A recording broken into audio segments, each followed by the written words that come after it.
sweet people. It is Tuesday Hubbard, and I am bringing you what I think is a very cool layout. This is titled Sequential Date, and it is a picture of me outside by my pool, if that's where the best sunlight was, and I was looking at the Nicole Jones 911 Facebook group, and they had Robin Vogue had put a challenge out from Robin's nursing journey that, she noticed that it was going to be December 13th, 2014, so it would be 12, 13, 14, and that was so cool. I thought that was a fantastic idea for a scrapbook layout. I've been trying to think outside the box for some new layouts, and my intention is to do more meaningful scrapbooking, and so I thought that was awesome. So that's what I'm doing here. She's already posted her video on it, and she was even smart enough to make sure that she took a picture of the time, which was 10, 11, 12, 13, 14. So I wish I would. So I just took a bunch of scraps. This is actually scraps and my Mega Kit Monday, number 5. And so primarily it's Echo Park for the record and just scraps. And that kit is from December. So if you want to go back and look at product information, then that's where it is. And I took my Martha Stewart punch. I love doily or scallop punches. I don't know what it is about them, but I want to put them on everything. And this one is no exception. I use it all the time, and I love the little tiny dots that it puts around the scallop. And so I had a bunch of little small pieces that needed to be used, and you'll see me just kind of add them and layer them up. And this layout was so much fun. I really, really enjoyed it. I love the way the colors turned out. I do end up journaling on that paper that has the lines, and I'll kind of fiddle with placement here, but I do end up opening up that space to journal on. And I really like the soft muted colors with that pop of color in the background. I've been very much into that lately. And I'll go ahead and distress all the edges with the Soft Pool by Hero Arts. I love those little cubes. They work so well for me. And something about that ink, it does settle very pretty, even when you stamp with it. Now, if you're going to be on textured cardstock, I would suggest using a pigment ink, because it seems to be heavier and bleed into the texture as opposed to being kind of blotchy like a dye ink or a hybrid ink might be. And I do love the new Avery Elle pigment inks, and they have a ton of new dyes. And I want so many things from CHA. I'm watching them roll out, and I love the new Dear Lizzie Fine and Dandy, and I'm looking really forward to the cardstock quality for the My Color, what's it called? My Color, well, it's My Mind's Eye, and it's My Colors. And they have a heavyweight cardstock that's 110 pounds, and I'm into the heavy weight, and so this is supposed to not crease or break when you bone fold it, and that is the biggest issue I have with making cards. I can't ever seem to find a paper that does what it's, like for card making, for like folding and stuff, and not in a heavy weight. So I'm excited about that. And I don't know, there's just a ton of products out there that I'm excited about. And so we're talking about that on my Facebook page if you want to check it out. at the pretty paper page. And I've been watching all the videos. Scrapbook.com has a ton of videos on YouTube. And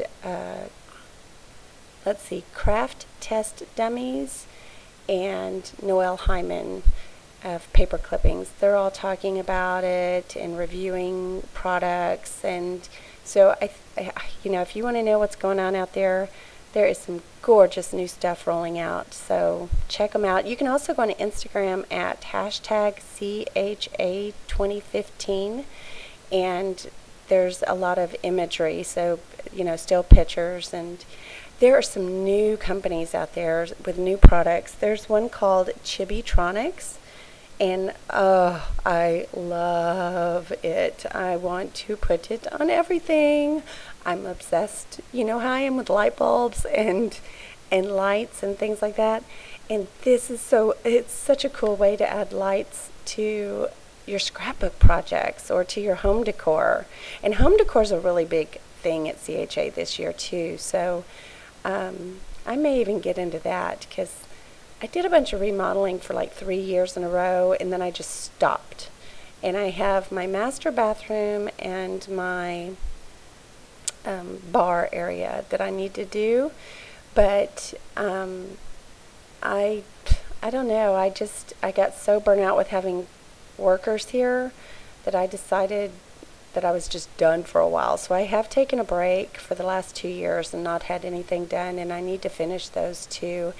And not that the home decor from the industry, the CHA industry, would go well with that, but I could add a little bit here and there, especially in my game room. It's kind of a big open area where my bar's at, and maybe implement some of the new stuff out there. So I'm kind of excited.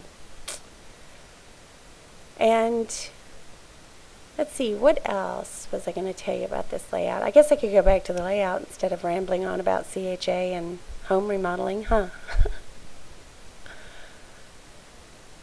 And I do like the angle of this picture. It's just kind of straight overhead.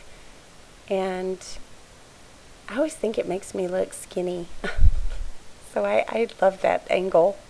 I'm not the best selfie taker, and I noticed that one of my eyes is bigger than the other one, and it drives me nuts in pictures. It's so predominant in pictures, and it's not if you do it from this angle. So, and then there's like one side I can turn where you can't notice it, and then the other side you can. So, or straight on you can. So I try to avoid that, and I really don't want to have to go get like. I'm sure a cosmetic surgeon could just kind of tuck that up a little bit or something. I don't know.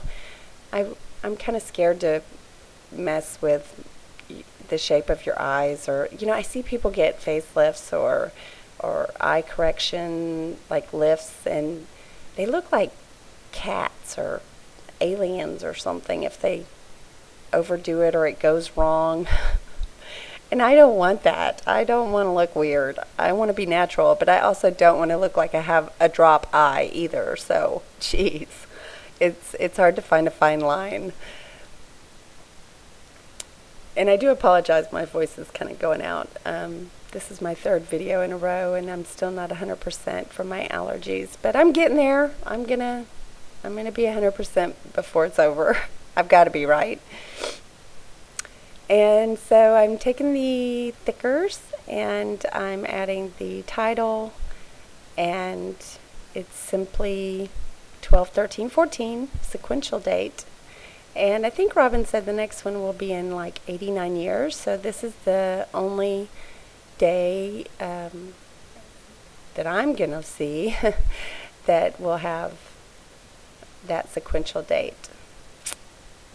Maybe my grandchildren will get to see the next one, and maybe this will encourage them to take a picture and to note it. That would be cool. That would be very cool. Maybe I should leave a note on the back. I think I will.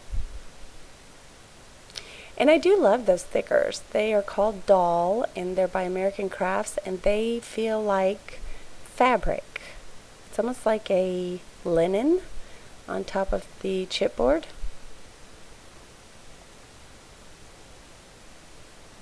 And I hope that glue holds. That's not the best glue for holding heavy elements, and actually these stickers are kind of heavy. Lightweight stuff, yes. Metal, sequins, plastic, anything heavy, not so much.